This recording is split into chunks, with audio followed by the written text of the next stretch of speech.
Hello, ladies and gentlemen. Welcome to the 22nd episode of Late Night Gaming. I'm your wonderful host, Kevin Unfit Skaskowski, the bearded, the faithful. I am here with you all. So tonight we are going to dive right into the latest, greatest, and that would be Hyrule Warriors. And then we're going to talk a little bit about the Everybody's Gone to the Rapture game, which is kind of intriguing to me, and I really think it's really fun to look at because I watched a couple of previews on that game. It looks really good. So let's talk a little bit about Hyrule Warriors. But before we do that, the last thing we're going to talk about is a little bit of the announcements that happened at WWDC. If you guys don't know what WWDC is, that's the Worldwide Developers Conference put on by Apple every year. They typically announce new software at this one, and they don't really go too deeply into the hardware and such. And so there was two big announcements. There's OS X 10.10, which is going to be Yosemite. There's also iOS 8, which is going to be coming out. And both of those are going to be coming out probably this fall. So we'll talk more about those and what those are going to bring us and why we're excited about those. So first, let's go ahead and get into Hyrule Warriors. Hyrule Warriors is not a Link and Zelda game per se, but it is.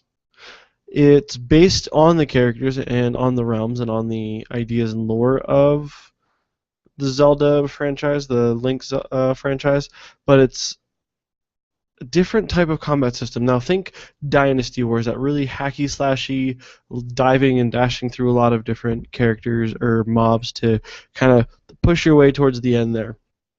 And one of the things that kind of struck me right away about this game was I was kind of like, well, is this the direction that they're going to take Zelda? And come to find out that they've already said no, it's not the direction that they're going to take Zelda. They're actually going to take Zelda in a whole different direction. This is more of a spin-off game than anything else. It's just more for those people like, myself who are like, give us more Zelda, give us more Zelda, give us more Zelda. This was announced last December, so it hasn't really got a whole lot to it just yet, but there is a lot of development story here, which I'm not going to go too deeply into, so I want to talk more about the game itself. So Princess Zelda is captured by a witch named Sia, or I don't really know how else to pronounce that. It's CIA, literally, is the spelling. She's a former protector of the Triforce. She was good at heart, and then she got corrupted by love for Link, and she grew a huge distaste for Zelda's family and familiarity with him. I'm sorry, Zelda's familiarity with Link, and so she sent out her subordinates Wizro and Valage, who are modeled after Wizrobe and Volvagia. So Valage is Volvagia, and they're enemies from previous games. So if you know what they look like, typically what I would normally do here, but my other broadcaster broke. I actually have pictures that I would pop up and I put them right here. I'm trying to get that back, but I was running a little bit late and it broke on me. So bear with me, guys. As always, the Q&A is definitely open for tonight's show. So please do submit your questions if you have any. I answer any and all of them. And if you see this on YouTube afterwards and you want to comment about anything, go ahead and leave the comments below. Thank you so much, guys, for watching. But a little bit back to the Hyrule Warriors here. So Sia, or I'm going to call her Sia. So she's really unhappy with Zelda and her familiarity with Link because they're in love, but you think they're in love, but they're not actually ever going to come out and be like, yes, Zelda loves Link, and vice versa. So the one thing that kind of bugs me is the fact that it's a hack and slashy style game with the characters. So if you've ever played Dynasty Warriors, where you're dashing and you're running through mobs, and it's based off of like combos, how much you can mash a button, then you're already kind of familiar with this game. The combat system here. It's not my favorite combat system. I've played Dynasty Warriors a handful of times. I've been there, and I like the games every once in a while because of what they do for you. You get to face these giant mobs, and you get to collect them all up and beat a whole bunch of people up at the same time. Depending on the character that you pick, you can bounce from enemy to enemy to enemy to enemy, and it's really fun and really cool and really high paced or fast paced. But it's not what I really see when I start playing or talking about a Zelda style or Zelda game, anything with that IP attached to it. So Nintendo is working with the developers or one of the main people, Tecmo Koei's Dynasty Warrior is what they're working with them and bringing these two things together. And I'm gonna slaughter these names, so sorry. So the enemy target will also return, so you can start targeting and focus down specific enemies. So if you have like big bosses or whatever mixed in, you can focus on those and do your attacks around all of that. One of the things that I also liked is that they are going to have some multiplayer. And the multiplayer is going to be broken down into one player using the actual gamepad with the screen on it, and the other player is going to use the screen. And it's a two-player couch co-op type thing. And like I said, I love couch co-ops. I've always loved couch co-ops. I've always had fun going and hanging out with friends and playing Zelda and playing things like that. So I'm really looking forward to the couch co-op thing. And there are going to be some RP elements in there, such as leveling of the characters and weapons. And you're going to see, the swords you saw before in Zelda, the bombs, and Zelda's famous spin attack. And so, I mean, they're not taking a lot away from the franchise. They're just bringing it to a different style of combat, which is ultimately, in my opinion, and this is literally just my opinion, it's going to change the gameplay as a whole. I just really feel like it's going to change a lot of that. So this was announced back in 2013, like I said, in collab with Tecmo Koei. Or Koei, I don't know how that is, but Satoru Iwata, if you don't know who he is, look him up, says this is not the next expansion of the Zelda franchise. It's more of a spin-off, just like I said, giving us more Zelda-titled things. I mean, they can't go wrong with more Zelda-titled things. I don't really think that's... Although, before the show, Mark and I had talked about a lot, bringing Zelda to a darker, older age. And I think this would have been a perfect opportunity to do that. But actually, they are going to be putting him in the... what are they... So it's set in Hyrule, and Link is a soldier in training. I kind of forgot. I wrote it down, and I forgot where I put it. But I guess I didn't write it down. Oh, well, the Link is modeled after a Link from, I think, Stormwind, or I can't remember the name of it. Gosh, you guys will have to excuse me. I will remember eventually. But like I said, I'm excited for the game because it's more Zelda material and it's more Zelda stuff.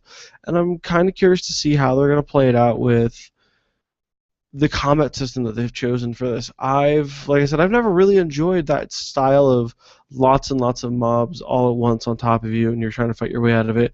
I feel like sometimes that tends to detract from the story that you're trying to get across, because hack and slashes are just that. They're big hacky slashy games that you try and learn combos on so you can make it look cooler. And the better you are at the game, the cooler it looks and the more impressive it looks. And I really never got into that. That's why I really never enjoyed, Batman, Origins or any of those types of games, because it's a hacky slashy, punchy, feely game, and I kind of like to stick to my MOBAs and MMOs and first-person shooters. I like Zelda-style games. I play platformers quite a bit. I do enjoy a lot of different games. I just tend to gravitate towards those more when I don't have anything else to play. So I guess what I'm saying. I do love those games. They're all fun to me. They're all a great time. But I'm kind of excited to see how this plays out. Although I don't have a Wii U, and I really want to get one soon. But we'll see how that works out.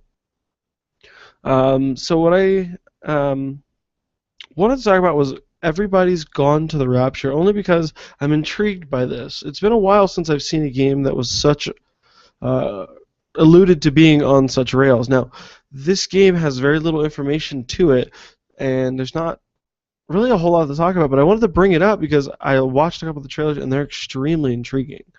So this game is called Everybody's Gone to the Rapture. It's an upcoming first-person adventure game, so you're in the eyes of the character, and there's 6 different characters that you're going to be in the eyes of. This happens after an apocalypse, or I'm sorry, during an apocalypse. Your participating in an apocalypse, and you're with 6 different characters that all have landmark references attached to them in some way. It's supposed to be a spiritual successor. Now, when I read that, I kind of said, well, it's not a successor to, in the sense that it's the next one, a sequel of, and more so than it is like a... the style of the game is held true to the original.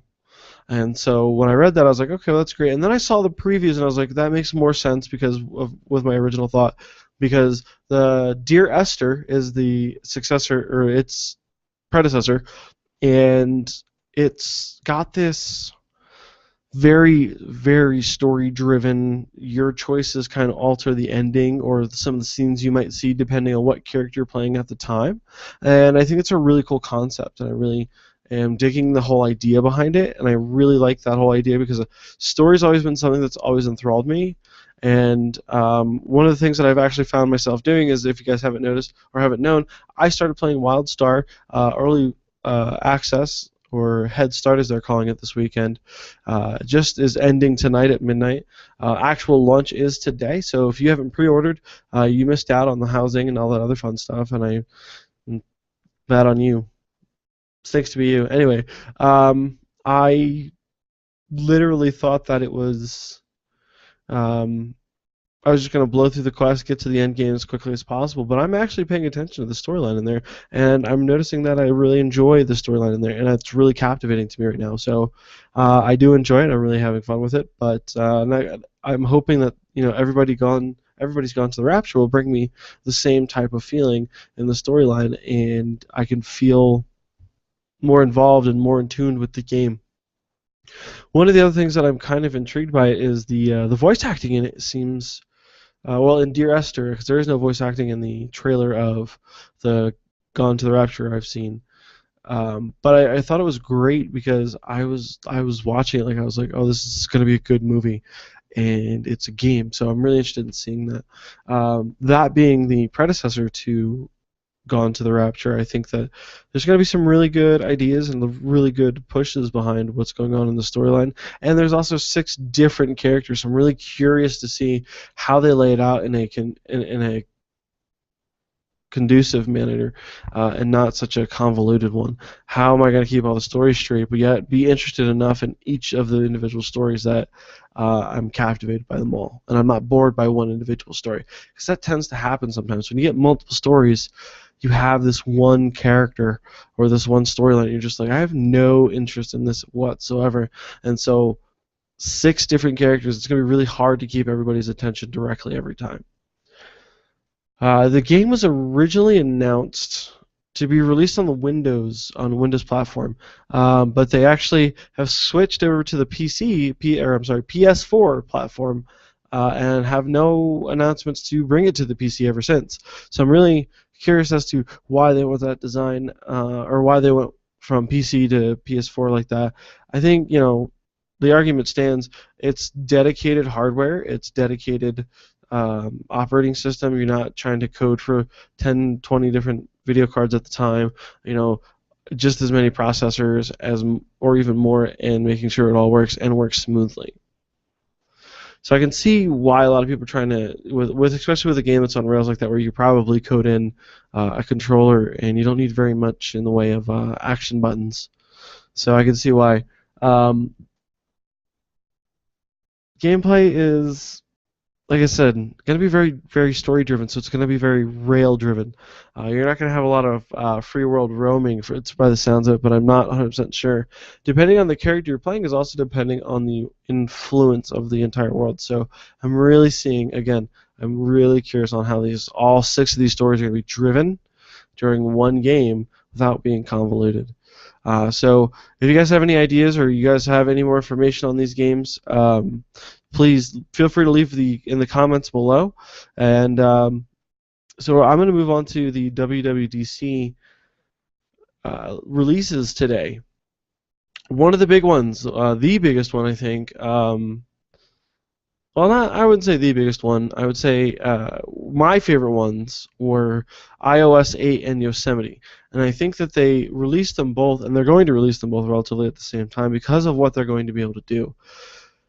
Yosemite is getting a very big visual upgrade in the sense that it's going to look a lot more like the iOS glass, that frosted feel to it where you're looking at tiles and you're not looking at these windows per se.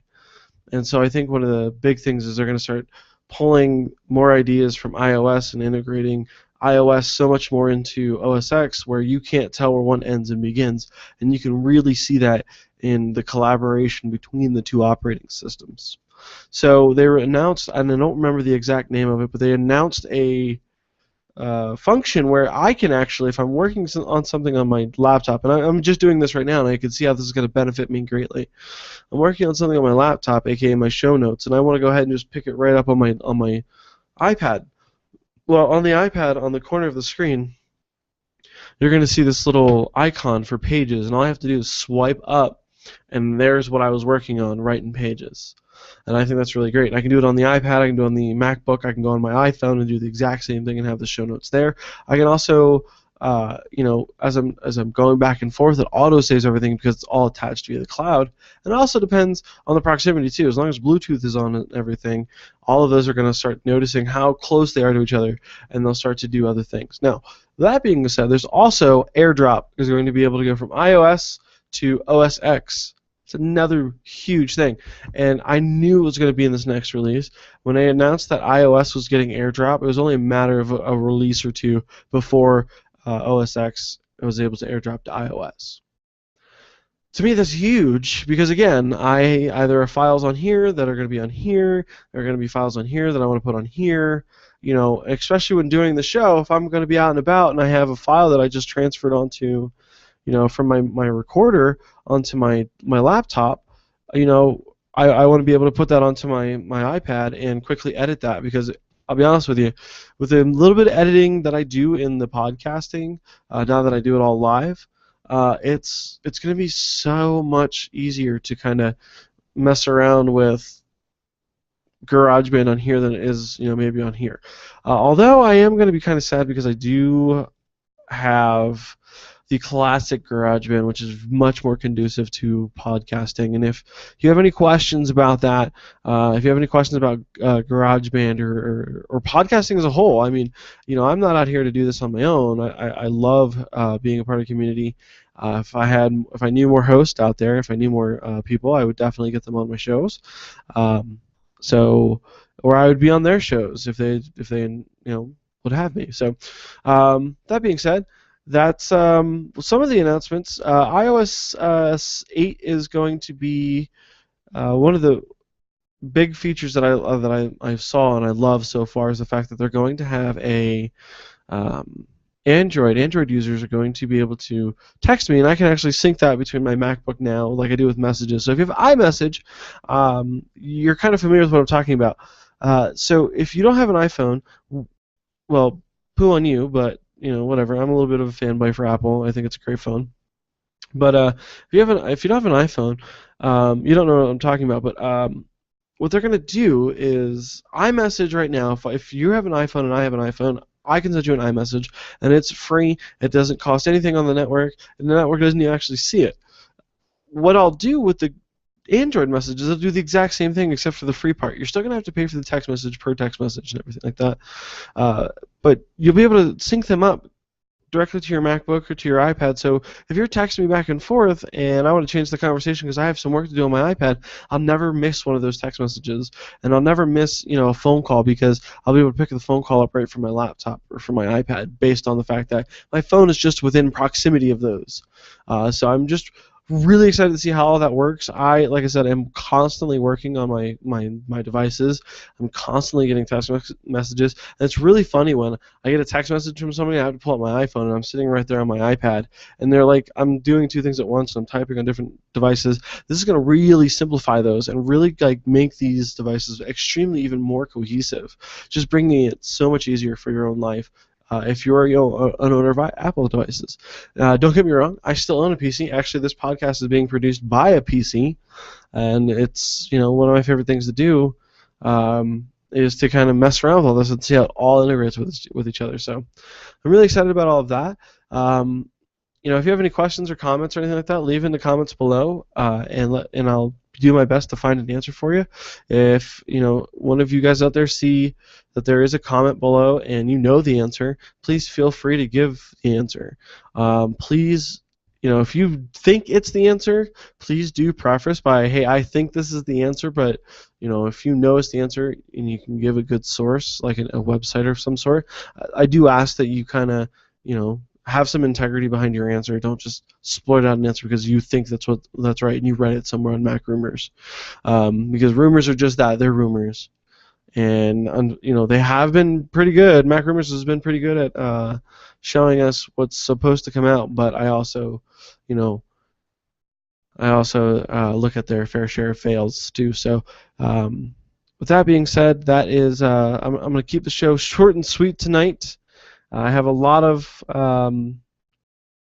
things going on. Denver Comic-Con is in 2 weeks, so you have one more show with me before I hit Denver Comic-Con. When I hit Denver Comic-Con, I'm going to be putting as much information out on the website as I can. Tonight I will be sending off my request list for guests that I want to interview. I will have pretty much free reign because I am the only gaming podcast that's going to be there. There are over 300 media outlets, so that being said, we'll see what we can do. We'll get the best that we can get, and guys, if you're going to be there at the Denver Comic-Con, let me know. I'd like to hang out with you. I am going to hopefully bring some goodies, not much, just because it is me, and I have no sponsors yet. So I'll be working on getting some sponsors, and if you guys want to donate, feel free to go to latenightgaming.net. You'll see a donate, make the show better button. You'll also see the podcast as well linked up to there. And tonight, since I was running late, I forgot to post up the link to the YouTube channel on our live section, so that is my fault. If you usually watch that way, I do apologize. You can always catch the episode after the fact on that same page because it'll stay up there until the next week. Well, with that being said, guys, thank you for joining the show tonight, and thank you if you guys are watching this on YouTube. Please do leave a comment. If you enjoy the show, please do hit the like button, and all of that helps me out. And go to Facebook and .com/LNGcast and like the Facebook page as well. Also, if you want to be a part of the show, if you want to be a guest on the show or whatever, please feel free to contact me from the website at latenightgaming.net/contact us. That'll get you directly to my email, and you'll be able to let me know what you want to do, how you want to be involved.